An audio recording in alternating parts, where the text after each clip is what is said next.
Since Simon doesn't want to have the soundboard for effects, I'm gonna do my I was just own gonna do it with effects.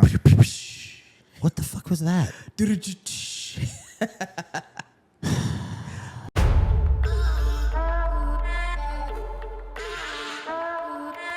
The sound effect you used to play at the beginning of every episode. Was that one? Sports Center, bro. That's not what you. Oh, you're right.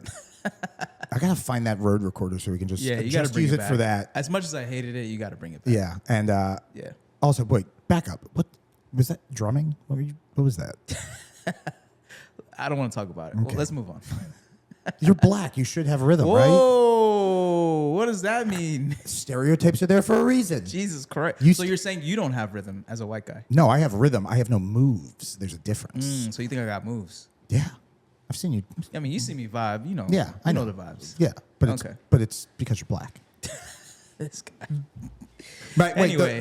So this is great. So I have really good rhythm, but I have no moves, which means I do terrible white boy dancing perfectly in time. Perfectly in time. You are right, actually. So I don't know if that makes it better or worse. I feel like terrible white boy moves, if they're just like so out of it, they're kind of like, oh, whatever. But then they're like, I don't understand what's going on when they watch me. They're like, I was gonna say, is this something someone has told you before? Yeah, my wife. Yeah. Wait, she does dance. That's right. Yeah, she's the dance performance major. Right. Tells me For that a I white have girl, no she moves. got moves. Yeah, you're right. I'm well aware. Anyway, hi. How you what doing? Up? Good, man. How's Episode 2. Episode 2. We made it. Last week's episode was really good, actually. Every time we have a new episode, I'm just going to say we made it. I know. We made it. It's funny because a lot of people actually DM'd us on Instagram just saying how much they loved the episode and loved Amanda. So we got to bring her back maybe, hopefully, midway through. Maybe we'll do end of the year recap with all the guests. Yeah. Ooh. I kind of like that. Yeah. That's a good idea. Play some kind of drinking game with hot button topics. Yeah. Like shot or not. Ooh. Okay. You can either, or no, so this is, I totally. Wait, why does everything always have to revolve around alcohol for you? Because it loosens people up and then it makes for better content. Are you an alcoholic? I mean, maybe. It's only alcoholism if it's a problem. That's true, actually. No, I totally ripped this off from Watch What Happens Live, but it's plead the fifth. What's so that? we'll ask you a question and you don't have to answer it, but if you don't answer it, you gotta do a shot. I like that. So maybe the guest we have today, maybe we can implement that with her. She has to drive home, and there's a chance her car's not going to start. Right. So Her car might not start, actually. Cool. Do you want to introduce her? Well, before we do that, I just want to ask you, how was your week? Like every other week. Every It's off season right now, so I'm like, yeah.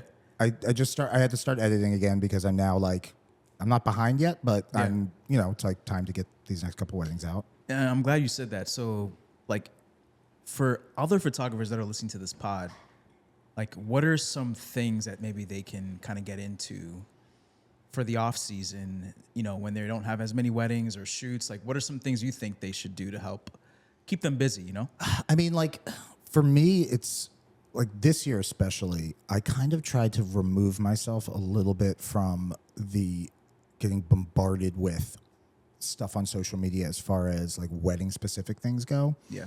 And I don't know why I didn't think of this before, but what I basically did is instead of unfollowing all of the wedding photographers, because I'm friends with everyone and even the people. Wait, you're unfollowing them? No. I'm saying instead, because in the past I've been I need to unfollow the people that I'm not friends with. I'm I need to unfollow just as a little palate cleanse, so I'm not just getting bombarded with content. I recently did that. But instead of unfollowing, I'm just muting. So you can still DM, you can still all that kind of stuff, but your feed's not bombarded. And I feel I needed a palate cleanse because it's just so much trendy, but you shouldn't be trendy. It's just and even if you can look at stuff like that and say to yourself okay, I'm just not gonna let this affect me. But it's in the back of your mind. You can't unsee it. So you're saying in the off season, some people should do a palate cleanse or just kind of refresh for the new year. Yeah, or right now I'm doing a completely non-wedding, just personal photo project. Okay. And the whole concept of it is there can't be any people in any of the photos. Because, we get paid to shoot people Right. all the time. And I'm I need the opposite of that. I'm doing no people and all in color. Because usually when I shoot for personal stuff, it's always black and white because I just love black and white. So I'm forcing myself to see color a little bit differently. Just as So basically, just hone in on your skills in the off season. Yeah, and do like a cleanse, restart, kind of work on your branding a little bit. Yeah, and then like the other thing we're doing is like all the stuff for our business that we don't have time to do during the wedding season. You know, we have a new business venture that we're trying to get off the ground, which is like taking up all of my time right now. But the other than that, it's just sort of like my actual photography. Like I can't not shoot. It's not in my like. No, I agree with what you said. I think it's actually good to challenge yourself, right? To kind of do something outside of the box, to hone in on your skills to kind of help you get better and prepare you for the actual wedding season. Right. So I love that idea actually. What about you? For me, I mean my life's a little more free, right? And I have a little bit more time to do more things. So you know, for me, I love to travel. So my off season consists of traveling the world, and I do love the idea of just honing in on your skills. I mean, that's something you could really do while you travel. Like my favorite thing to do if I'm not traveling for work is like I will bring one camera and one focal length. Right. And I usually try to pick one that I'm like not comfortable with. No, that's a good So idea. it's the only option. And actually, I really want to shoot more on my Leica this year. It's perfect. I talked to, do you know Scott Bowie? I think it's Bowie. Yeah. Is it Bowie? How do you, is that Bowie? Yeah, or it's my boy. Is it Boy? Pronunciation, sorry, Bowie. Scott. Sorry, Scott. Nah, love that guy. I was talking to him on Instagram, and he was telling me how he's 100% half Sony, half Leica, like on his hip. And it kind of inspired me to like really go down that path, because I really want to kind of venture more into shooting majority of my work in a documentary style. That's one thing I want to do. You have the better at. Q343, right? Yeah. The So 28. Yeah. Well, so I have the 28, and I remember it was funny because we talked about this last season. So I bought the 4.3, and my idea was like, I'm just going to shoot with the 28 and the 43. Yeah. And when I just had those cameras on me, I shot 90% of the day with the 28. There you go. And I'm sort of like, what am I? This gives you a different perspective. It does. And I realized I really like the 28 millimeter perspective, which is funny because a year ago I would have been like, I'm a 50 millimeter shooter forever, you know? Right.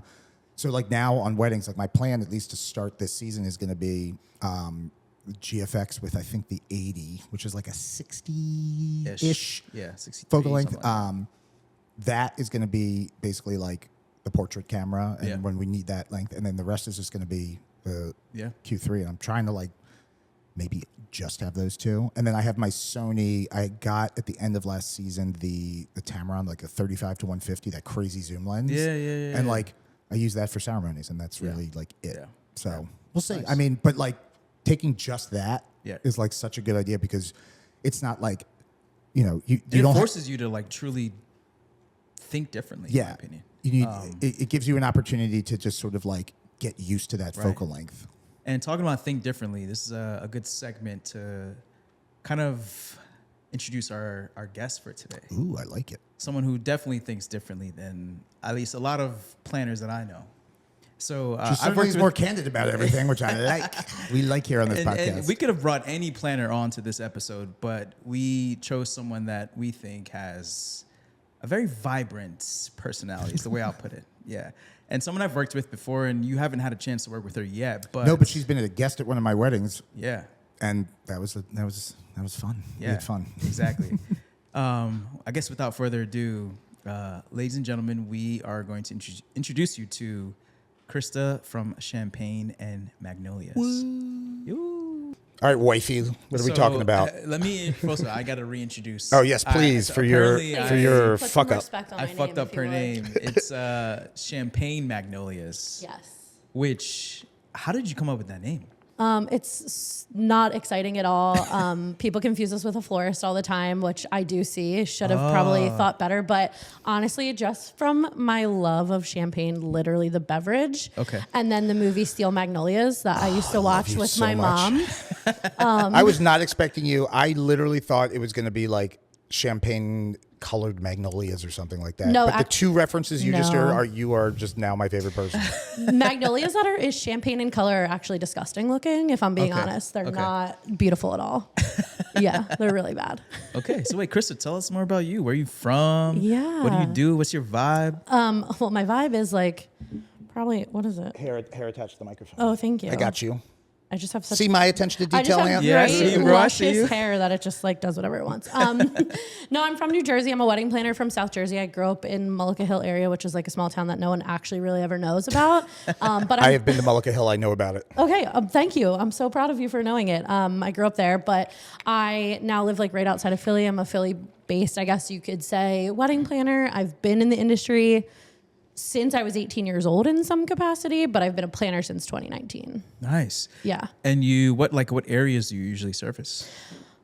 Normally, it's mostly New Jersey, a lot of North Jersey, Philly, and then some Delaware, and then we have a couple destinations, if you will, coming up in this year and next year. Nice. Wait, so you've been blowing up on Instagram Yeah. over this past past year, I guess. Yeah. Like, how did that happen? Like, how did you just explode? I mean, a lot of your behind the scenes content's been amazing. It was an accident. Okay. I hired that content creator, Lisa from Big Day BTS. And she accidentally captured your real personality, and then Well, so it just so happens that the day I hired her for, Oh no, sorry. the day I hired her for was like a really big wedding, but it ended up being a hurricane, and we were in a tent, and I was crashing out, I guess you could say, and I ended up being the better content that day than the actual wedding. And she just like clipped it together for fun and was like, here, like I did details, but like this is funnier. And she did a bunch of them, and it was like a month later I was like, I'm just gonna post these and see what happens. And 4 million views later. 4 million On the first one is 4 million views. The other ones have a couple like I think the other one's over 1 million, and then like from there, just like they kind of go down from that. But like, it was almost overnight. It was crazy. So I remember reading those comments, and like people were like, "Oh my god, I need her to be like my planner. I need to hire her." So like, did that reel like completely change the trajectory of your business at all? Yes and no. It definitely got us to a like wider audience, but. Not to like say that I'm good or anything, but like we had good, like the business was great before that. We were getting steady leads. We do about 100 weddings a year. So I wasn't worried in any capacity that like I couldn't keep the business growing like it has, but that definitely helped. It's definitely like I'm going to be in Alabama next year. I'm going to Texas this year. And those people wouldn't have ever met me or seen me if that hadn't blown up. Yeah. I was going to say, can you give us a little background? Like, when did you start in this industry? Did you start as a planner? How did this all start? Yeah. So I have been in the like events industry since I was about 18. I started as like a server and a bartender. I honestly didn't ever want to be a planner. I wanted to be in the catering aspect of it. And I worked for a bunch of planners. I worked, for a catering company in New Jersey. And then I just like really decided that I didn't want people telling me what to do all day. So I started my own business and I kind of just fell into planning, and it turns out that I'm good at it. I don't want to say I got lucky, but like I found my niche. Like I went to school for PR, so it like kind of goes with it, but I definitely didn't see it You just this way. It's so funny. You just gave me a thought that I'm not derailing the conversation, but it's kind of like, it's interesting where we end up when we find that thing that we're just like, yes, this is it. And it's interesting to see how previous experiences that turned out not to be it still influence and are like part of the reason you got to do that thing. That's it. Like I can only speak from personal experience, but like, I think that if I had not worked for Apple in the early days of Apple and gotten that training and the training was not technical training at all. We had to do 3 or 4 interviews to work in a retail store, which first of all was crazy. And then we did like a week out of store training, a week in store training, and all of it, there was no technical training whatsoever. They didn't tell you about how to use any products. It was all how to deal with people and how to interact in a way that's positive. There was a big thing that they used to preach called assuming positive intent, which I like have to remind myself. It's basically like if someone comes in and tells you this thing happened, what does it hurt you to just say, okay, I'm assuming that they're not coming in to just lie to me. Like, and it's that one thing has helped me out in so many situations wedding wise. And then on top of that, after that, I played in a touring like cover band kind of thing for like 8 years, and learning that scene, meeting a lot of bartenders. You're still playing in one. Industry, yeah, I am. Not full time anymore though, but a lot of meeting a lot of industry people, learning, like meeting bartenders, like learning about like that whole like nightlife scene, like all of those things influence how I, run my entire business now and how I am weddings. And listening to you talk about being in that industry to start, and then like as soon as you said you were like a bartender, I'm like, the personality now completely clicks with me. I get it. Yeah. We are like, now best friends. Yeah, exactly. But like that is such an important part of what you do because, as a bartender, you have to be able to like immediately adapt to different people and how they want to talk and how they want, because at the time when you're a bartender, you're working for tips where it's like, I want to have this good conversation. Yeah. But that skill, I feel like is such like an imperative skill, especially as a planner. Which is ironic because most people who know me know that I actually hate everyone. Like you really are a bartender. I'm Holy not shy shit. about it. Like everyone's like, oh, I like everyone until they give me a reason not to. I'm the opposite of that. Yeah. So I feel like for Simon and I, like we're photographers, and we see new photographers pop up every single day. And new wedding podcasts. And new wedding too. podcasts, right? Oh. Right. And, I don't know if it's the same for like wedding planners, but like it seems as if every season there's a new wedding planner that just comes into the limelight. How do you feel about all these new wedding planners popping up? Do we need more wedding planners, or is it just something that you don't really care about? I think the reason that you see that is because people get married and they're like, oh my God, I can be a wedding planner. I planned my own wedding. Yes. Full stop right there. That's okay. a fact. So when I see it, it doesn't really bother me because I'm like, you're going to last one season. And like, okay, great. That's you're a going to fact. plan one other person's wedding and you're going to hate it. Like I've had brides that were my specific brides from like when I started early on, start their own wedding planning business. I'm like, that's crazy because you didn't even plan your own wedding. Too. Yeah, that's That's so right. funny. Like, what do you That's mean? true. So it doesn't really affect me, but I do think there is a need for planners always. And I'm not just saying that because I am a planner. I do think that there is space in the market for planners at every level because myself, I'm no longer like, I would say I'm not low level. Like we have quality clients, we do quality weddings. But there are people who can't pay what I charge. So there is a need for like entry level ones who are just starting out, for people who want a little bit of help but don't want like a full service situation. Right. But I do think sometimes it does hurt the pricing structure for planners What do you think is the one thing that people who jump into planning, what's the one thing that you think they underestimate? How much attention you have to give to your clients. I think that is something that they don't really realize in the pre-planning process that, anybody could be great. I feel like sometimes on a wedding day, because you're just essentially, sometimes people are just telling you what to do, but you don't know what you have to do to get started. And you don't have the connections you think you have. Correct. You have one set of vendor connections, and that's all you can pull from. Right. So you can't make quality recommendations to your potential couples Because on essentially vendors. the client is hiring you to be, because they want to be hands off. They want you to take care of the vendors to book, and like you were mentioning off camera, the drapery and the table settings and all those things. So like you said, to have a deep vendor connection is definitely important. Yeah. Does it annoy you when a client books you with the, I consider when you book a planner, especially like a good planner like you are, the idea is that I want you to handle all this stuff. And then I've seen it so many times because it happens to, not as much to us anymore, but it happened to us early on. Then you get a client who is basically just like not doing the stuff themselves, but like micromanaging what you're doing. Second guessing? Yeah. All the time. It does annoy me because you've hired me for a reason. I'm giving you educated recommendations and like experiential recommendations, and for you to then just like disregard that and then get annoyed at the outcome. Yeah. Well, I told you not to do that. It bothers the shit out of me. Like there's a lot of things that bother me, but like that's probably one of the top ones. Like not trusting myself or trusting your other vendors. Yeah. We find a lot of times couples will come to us and be like, well, this is what our photographer said, or this is what our DJ said. And I'm like, okay, I agree with that. They're like, but we don't want to do that. Okay.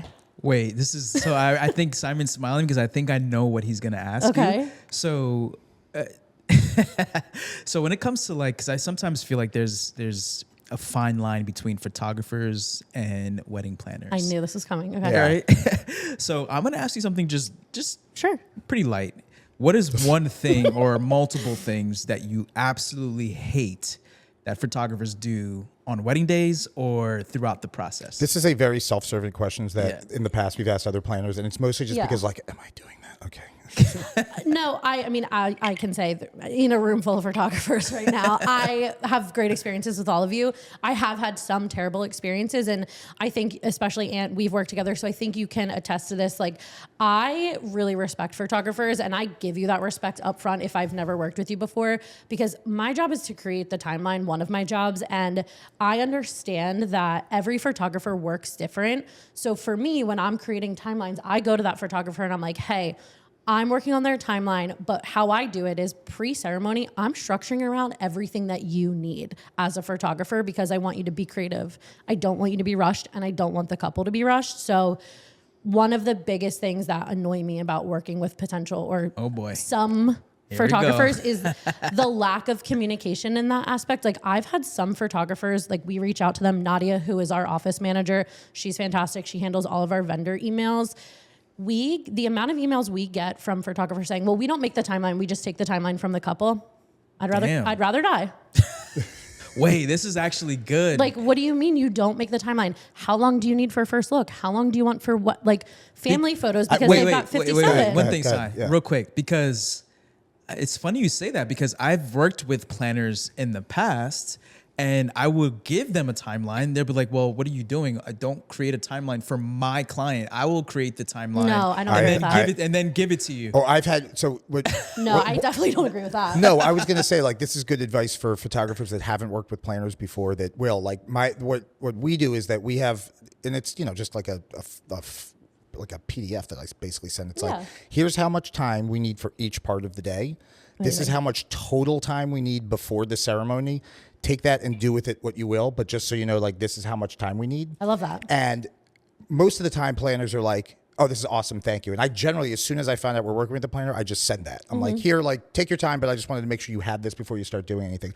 I've had planners come back, and I've never had anyone been like, oh no, I make the timeline. I've just had ones like, I send this looks great. And then we get the timeline, and I'm like, and I think you know who we're talking about. Did you read this? Yeah, like, I can do it. If you tell me you don't make a timeline, okay. 5 minutes. I'll do it. 10 minutes for bridal party portraits, an hour for portraits. And I'm like, I don't need an hour for portraits, and I definitely need a little more than 10 minutes for bridal party. Like, yeah, and like, I've had it where, okay, I'll send you what I think based on my experience with my favorite photographers. I kind of allot that same time. Wait, who's that? My favorite photographer? Her name is Amanda. From Honey Scout Photos. I don't care, and I'll say it with my whole chest. I know her. I know her. I will say that with my whole chest. Okay, as she takes a drink.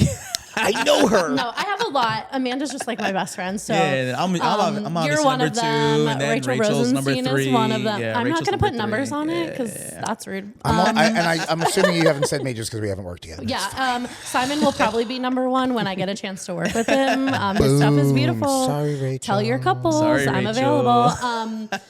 No, no. So I structure it based on like what I know, and then when they come back and they're like, "This is all wrong," then you do it.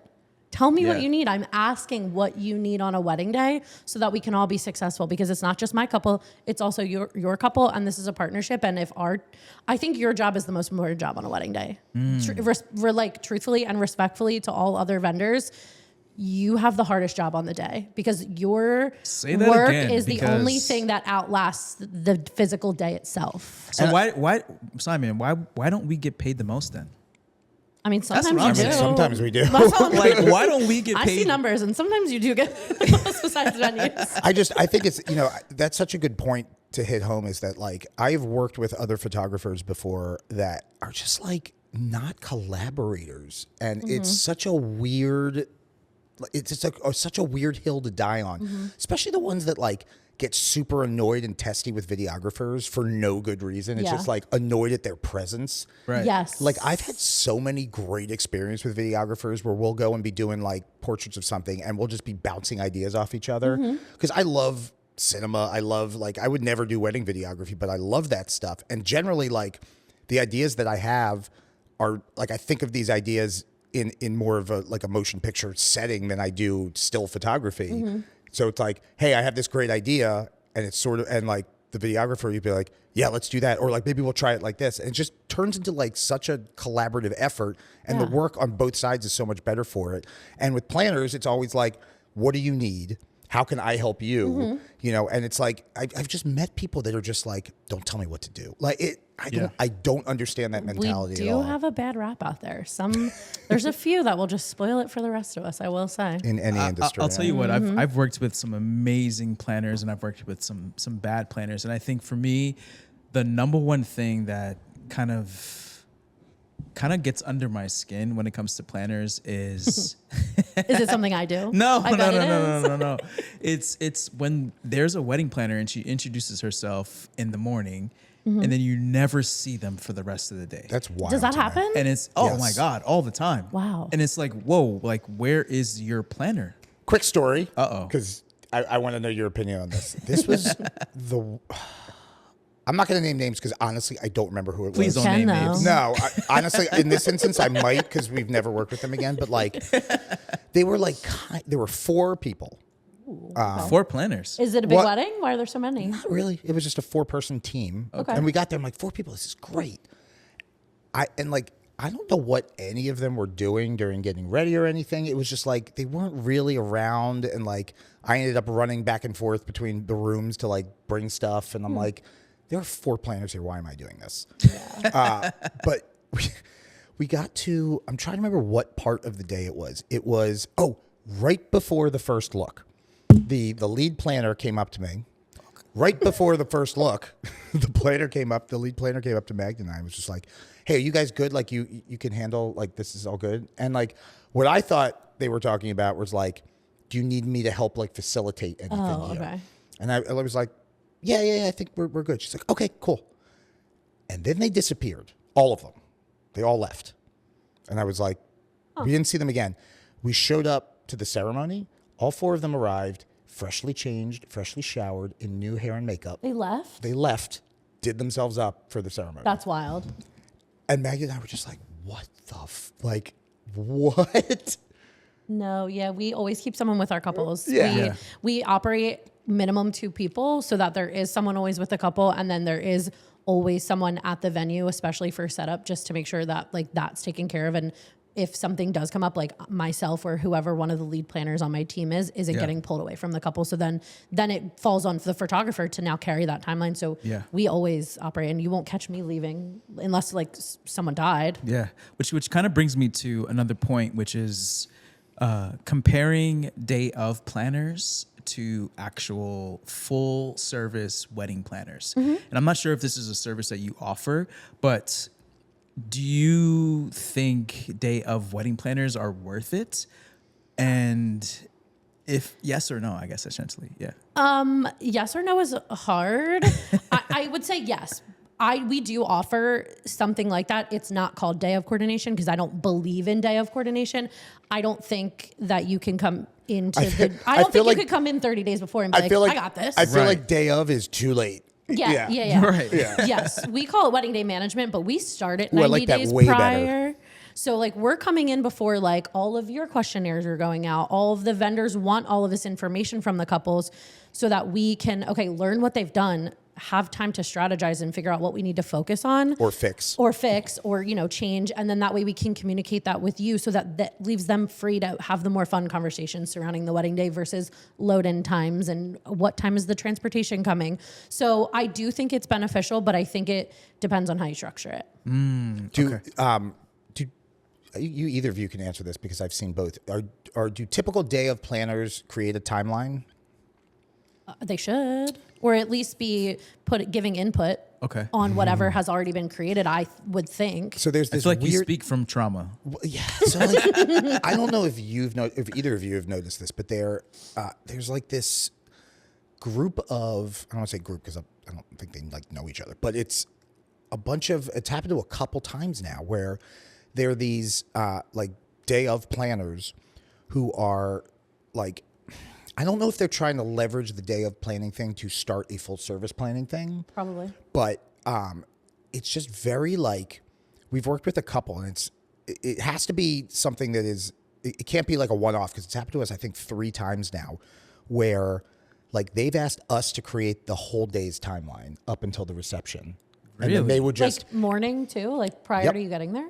no, not prior to us getting there. Makeup schedule and all that stuff? Well, when makeup needs to be done, which is typical, when we're not working with a planner, or when we are with, it's like, this is when we're going to start. This is when we like, yeah. But it was sort of like we had to create the full day's timeline from when we arrive to when we leave, with all the all the reception stuff, so they could tell the DJ when those things needed to happen. It was just like, what are you doing? Like who's actually communicating with you on your wedding day? day? And it was just very bizarre, and like, but they got there and were super hands-on and like telling us about, I'm like, hold on, so you made us do all this legwork and now you're, it was just, it was a really bizarre thing, but it's happened 3 times with 3 separate entities now, and it's just like, what is this? I like how you refer to your clients as entities. No, entities is As in the planner. Oh, the planners. Oh, okay. It gives someone who planned their own wedding and knows kind of what to do on site, but not what to do before.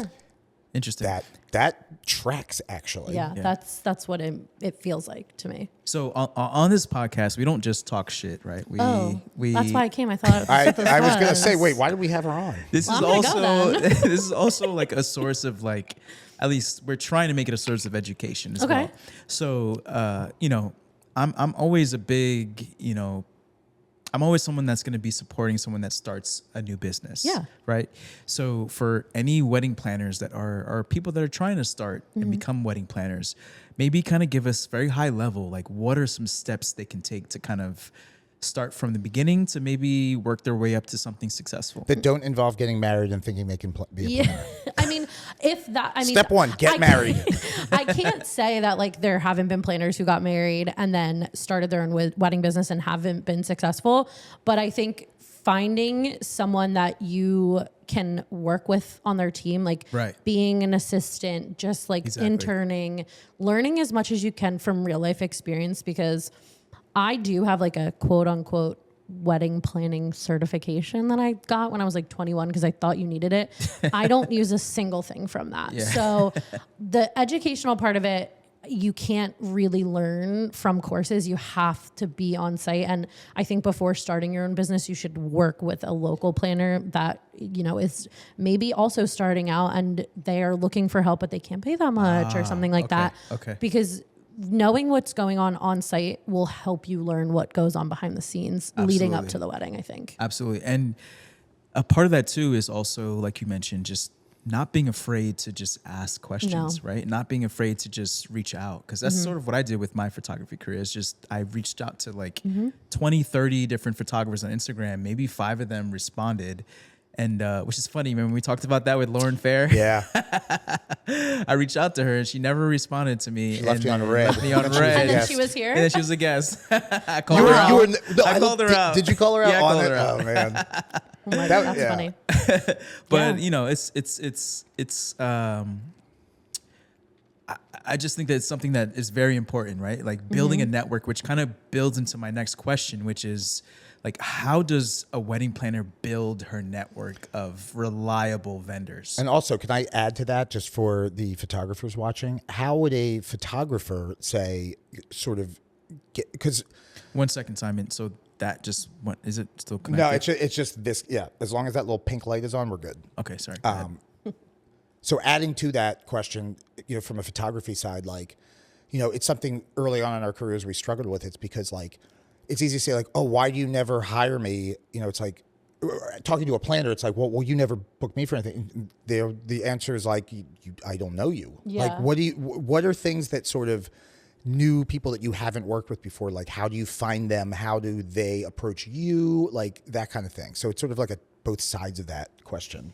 That's hard because, like, I do feel like I have a lot of people in my DMs like, oh my God, I would love to be on your list. And like, we don't just like put people on our preferred vendor list. Like, it has to be people we work with. And truthfully, I meet them at, I don't really love networking. I won't lie to you. I actually hate it. Like, if I have to stand up in front of a group of people and like say 3 things about myself, like, I will never do an icebreaker again. Kool-Aid networking is a hate no-go. it. Yeah. And if they're not Amanda, you won't recommend them. Correct. I only recommend Amanda. Okay. That's where the line. Exactly. That's where I draw the line. She's not here or anything. No, she's not watching me do not. this. Yeah. Gun to my head. No, I think a lot of times we do a lot of wedding day management. So like by the time we're brought into the process, all the vendors are booked. So that's a lot of times how we find new ones. Yeah. And then how I determine if I recommend them again is like, did they piss me off? Right. Which Pretty much is legit how I figure it out. Which is I thought you a hated good everybody. point. How do you have anyone on your list? Well, that's what I said. I hate everyone. And then until they give Guilty me until a proven chance. innocent. Yeah. Got it. So I want you to give me that's some. why I'll never be on jury duty. I want you to give me some insight real quick. Okay. To that point you just made, which is like for me, like when a client books me, I want to be able to like refer other vendors to them. For example, I'll refer like DJs or makeup artists or things of that nature. But by the time they get to me, which is funny because you say it's the opposite, but by the time they get to me, they've already booked like a wedding planner and or the venue. So like, how would I, let's say you recommend me to a client, like how would I repay the service to you? Like how does a photographer say thank you to a wedding planner? That's a great question. For, like booking them for a wedding? That's a fantastic question. Honestly, I think the best way to thank a photographer or thank a planner for recommending you is one, make sure they get the gallery. Like make sure they get the photos. Don't make them like chase you down for it. Okay. And two is being easy to work with. Like I don't And a new Birkin bag. Well, yeah, obviously Okay. I prefer Coach, but whatever. Same, bro. Yeah, I think that the best way to like repay your planners is like you can also recommend us. Like a lot of times the venue is first booked and then photographers are second booked. And often planners are considered an afterthought because we're considered a luxury, like not like a need.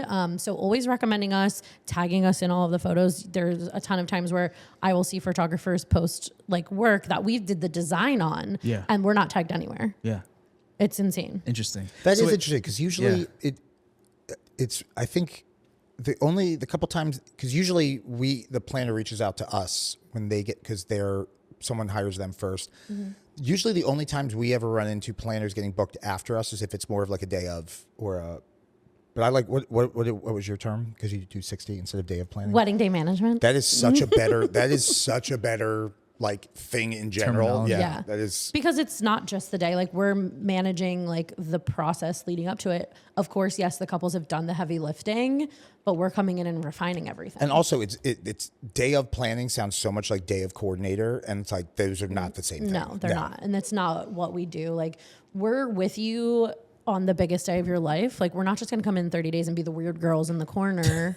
Like we want you to be comfortable with us too. So we have to start it far enough out for where you're going to be like, okay, these people are going to be with us on this day. Like, are they chill or are they not chill? And it's the same thing with photographers because like planners and the photographers and video, if you have it, are the ones who are going to be with you all day. So you better pick them right. Yeah. And I think it's always funny to me talking to planners too. And we hit this in some episode in last season. It's like all of your like heavy lifting happens before the wedding and all of our heavy lifting generally happens after the wedding. Well, it depends on the wedding day dynamic. Very well, true. But as far as like the sit down and do busy work, like at least for me, it's definitely like I'm spending. Ours stops at the end of the night. Yours does not. Wait, let me ask you a little spicy question. Love it. Yes. So let's say you hire a photographer to shoot one of your clients' weddings, right?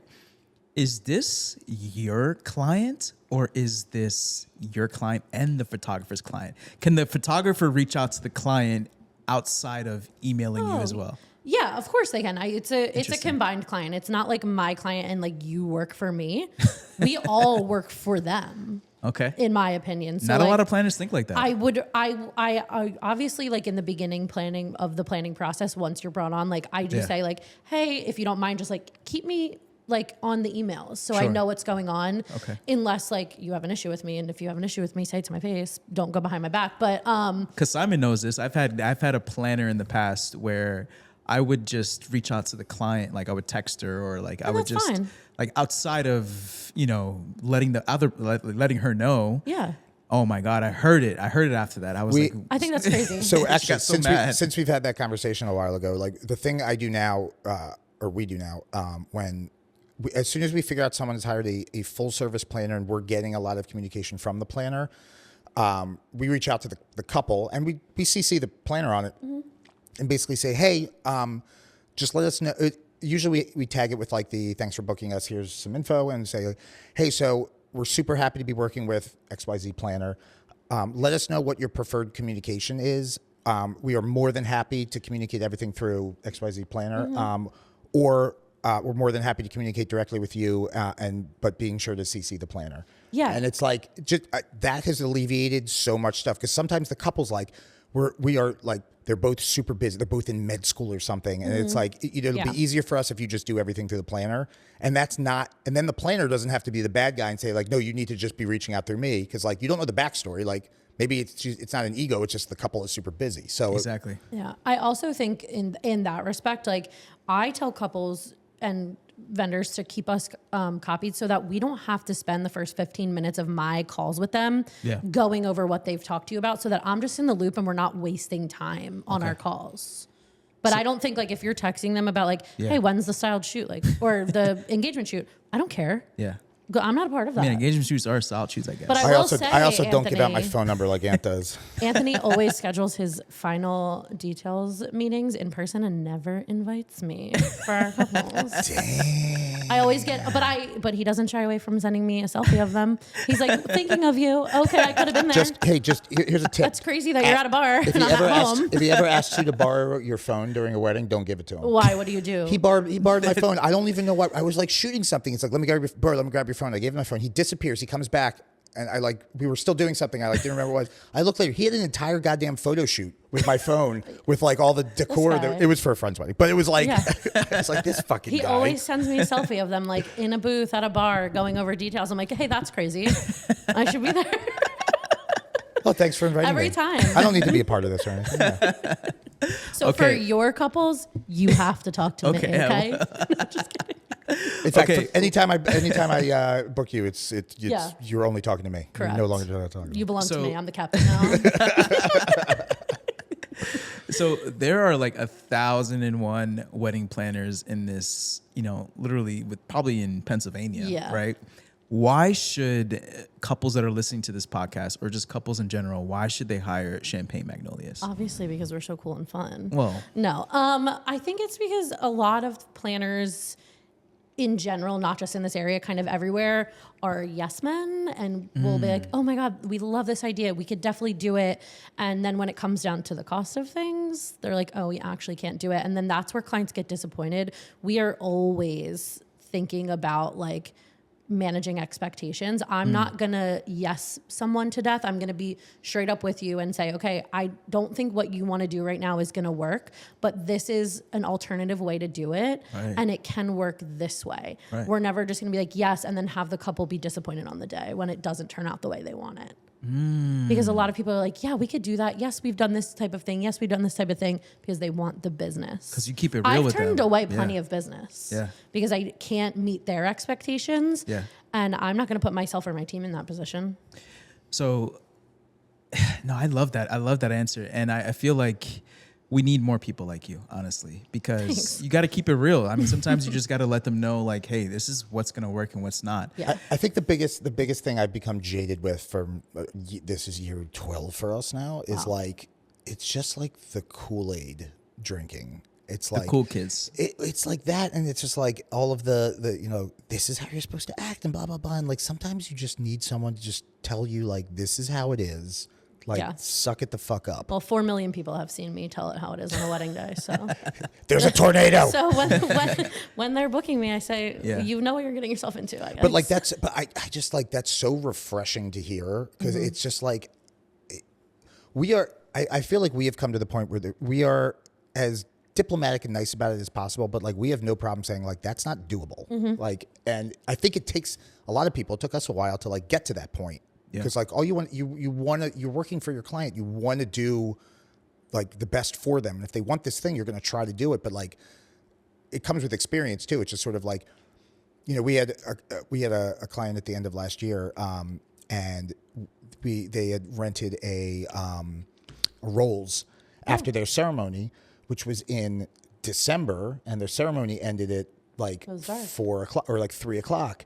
And, the bride was awesome, because she like was disappointed, but she's like, oh shit. Like it was never an issue with it at all. But it was, it was one of those things that we wanted to underpromise. And what ended up happening, which is hopeful because you don't know what the weather's going to be like that day, whatever. But we got out of, it was at the Basilica, and Magda looks up at the top of the art museum and is like, there is still sun up there. And the three of them all jumped in the rolls. And I'm like, I'll get the gear. I went to the, it was a Crystal Tea Room. I went to the reception. And they God bless this driver because he like spun out leaving the thing. Oh. They got up there and got some amazing stuff. But we don't want to tell them like, oh yeah, we can do that. Yeah, Like, we'll have plenty of sunlight because you won't. And in the back of my mind, I'm like, there's a chance, but like, I don't want to overpromise. And like, she was so thankful and stuff. She was fun. But it's like that kind of thing. And I feel like with planning, it's that times a million. Yeah. Because there's so much more, we have to worry about what? Light and time. And I have to worry about everybody doing their job, essentially. Literally. Yeah. So I talked to Simon about this. Like, I mean, we always talk about this, but I think recently, so Simon had a reel that kind of went viral. And out of nowhere, not expected. Yeah. And he told me that, he felt more of a multicultural presence, like on his, like traffic to his page. So Anthony's people really enjoyed this reel. So and it made me feel so fucking cool. You see how I said multicultural, and he says his Anthony's people. Well, we got to translate each other's. We got to translate each other's. For the people who are listening and not watching. Yeah. There were some words on there that I almost text you. I'm like, bro, what's this mean? What does it mean? Yeah. What? Okay. So my thing with my is business, unk an endearing term? Unk is that for the kids? I'm 35. I mean, you are an unk. You're an unk.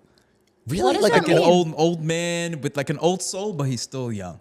Okay. Yeah. Because I saw it, and I for some reason I thought that was not a good thing, and so many people were using it on that reel. I was like, maybe it's a good thing. Unk is like an OG. He's like all right, an original, like a bad bitch for like a girl, or no? I wouldn't say that. Unk is just like, that's my unk. Like if let's say I was like 22 years old, Simon would be my unk. All right, cool. You know what I mean? Like that's my guy. Okay. But he's an OG. He's older than me. Got it. But he's wise and he's smart. That was the only thing in that whole. You all really of his like comments. pointing out that he's older than you. Oh, but he is. It's like a thing. He's 51. Well, I'm 51, and like you can't tell it by looking at him, but he's only like 29, and he plays the old guy really well. But like it's it's the beard. I think if he shaves that baby face, man, you I'm see never how young doing he it. is. Not a chance. But anyway, the point that I was bringing up was because like for me, I'm trying to like truly be known as like a multicultural photographer. So I shoot Indian weddings, I shoot Filipino weddings, Chinese weddings, like all types of cultures. So do you find yourself like sort of, are you in a box where you just shoot one type of people, or do you find yourself shooting all types of cultures, and how does that happen? I think before going viral, we have a lot of Indian weddings. We have a lot of Asian American weddings. So I don't think that it was just from going viral. I think we do have a good mix. Megan on our team, at her old job, they used to call her the United Nations because she loves a multicultural wedding. Yeah, she loves a multicultural wedding. She's like, anytime one of those inquiries comes in, she's like dibs because she can see them all come in. She's like, no, I want that. Nobody else. Yeah. So you'll like this, and it's actually this is a lot because of some of the weddings we shot together. I went up the street to a bar for my buddy's birthday last night, and his mom was there, who's an elderly Indian lady. Yeah. And I introduced myself, talked to her a little bit, and said bye to her and whatever. And after she left, he's like, "I'm so sorry. Like that, she's not mean. It's just because she was short and stuff, and she's not mean. Like it's just sort of a cultural thing." I'm like, dude, I've shot a bunch of Indian weddings, right? Like I get it. Auntie's good, man. Like, we're good. It is auntie. He cracked up when I said that too. And he's like, all right, cool. Yeah. I was like, okay, like, Unk. I see you, Unk. Yeah, there we go. Fuck yeah. I love this. Anyway, so towards the end of each episode, we try to do a hot button topic. That's my favorite. Are you ready? I'm so ready. It's a little spicy. Bring it on. I don't mince my words. I wrote it down, so I'm gonna read it. You're gonna read it word for word. Word for word. Okay, now I'm kind of scared, but we had a different one, and then we came up with this one right before you came on, and it's. Okay. And I would play plead the This fifth, is- and I would not have to take a shot because I would tell the truth on every single one. I'll tell you right now. See, I would be just fine to drive home. I was kind of expecting you to tell the truth and then rip the shot as a I probably like still a would. fuck I don't you, live yeah. that far, and my car will start. Okay, so the question is, when something goes wrong on a wedding day, who should actually be held accountable? The planner, the vendors, or the client? I think that's a loaded question, and Of course it is. I do think that is a situational question as well. Unfortunately, it always falls on the planner, regardless of whose fault it is.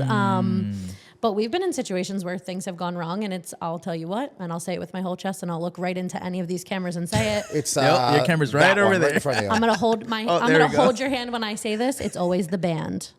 Oh,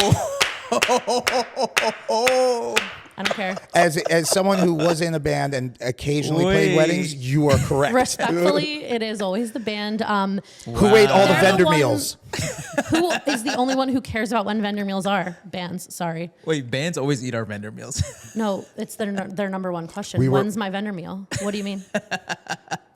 We shot a You're wedding. gonna eat. We shot a wedding last year where they gave the whole band like the bagged lunches and gave us like the real No vendor way. meals. And I sat there and I was just like, Probably because they work the least amount of time on a wedding day. Anyway, and anytime I say that, people get pissed. I'm like, bro, I did it. Like, shut up.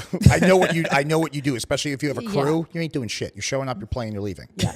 Unfortunately, when things tend to go awry, it is Yeah. in the reception, and no matter whose fault it is, it ultimately comes back on us because, like I said before, my job relies heavily on everyone else doing their job. So Which do is you why- think that justification is warranted? Yeah, I guess it's fair. Oh, okay. Like, I'll take the blame for it. I Okay. mean, and I will explain later, like on the day of the wedding, I don't care whose fault it is as long as the couple is happy. I will then deal with it. So I'm the couple. I come to you. I'm saying, Krista, I was very upset about this is what happened at the venue. Mm-hmm. My photographer got trashed. I would like, at least some compensation. So maybe $1,500 back, please. I luckily have never had anyone ask for money back. Never. Never. And I'm going to knock on every piece of wood in this Yes. building because we've never had them ask for money back. We have given money back like as a courtesy for certain things. I've done that before. But I always get on a call with them. I have millennial anxiety. So the minute someone is like, hey, can you talk? I'm panicking. Oh, Wait, absolutely. is I'm that the panicking. term for it? Yeah. I've never heard that. Have you heard that term? But you're a boomer, though. You're not a millennial. I know, but like, my kids are, my older kids. Like, don't but text me and say, I hey, love can you that talk? term, And though. then not answer me because I'm spiraling. Yeah. So my first instinct is to take blame always. But then I do talk to them about it. I will talk to specific vendors involved. And then kind of get to the bottom of it and let them know, like, hey, this should have never happened. Here's why everyone is at fault. But usually it ends up being okay when you like explain it. Like, I'm not saying I've never had to blame another vendor for something, but because there have been situations where I'm like, that is 100% out of my control. I can't dictate that. And then we also have a lot of egos on a wedding day. So like, I also Right. like, it also comes down to that. But That's the other thing I don't understand. Like, shut up. yes. Like, who are you? Right. I hate that. Like, we're all Sorry. here for one reason. Can you just chill the fuck out? know. And last thing, because Simon just said this, and I was going to end the episode with your response, but Simon mentions, my photographer was drunk. So how do you feel about, and we've asked many people this question, how do you feel about photographers or vendors that drink at weddings? I think we need to be more specific because remember someone said this: if a florist is drinking at a wedding, true. Like, you have a problem if the florist is like, that's a personal issue. We'll say we'll say photographers. someone who is there at the reception and is involved in the photographers. party. We'll say that. I mean, Photographers. photographers, like, I truthfully don't see that many of them like drink, and if they do, maybe they get one and we're sitting down or like at the end of the night before they leave just to celebrate with the couple. I think that's fine. But if I catch you multiple times at the bar when I know that you should be doing other things, like, that's a problem. That's a And I'm problem. not cool with that. Like, no one on my team really drinks, but like I said, if we're getting ready and the mother of the bride passes me a glass of champagne, guess who's not saying no? I'm not. But I'm also not going to continue that momentum and be wasted by the time the ceremony starts and like fall on the bride's dress. So I'm trying to fix it, And it's also like for me, and this is one thing Because Simon gets drunk at weddings. I do not get drunk Also, at run your weddings. business however you want. It's not my reputation; it's yours. Right.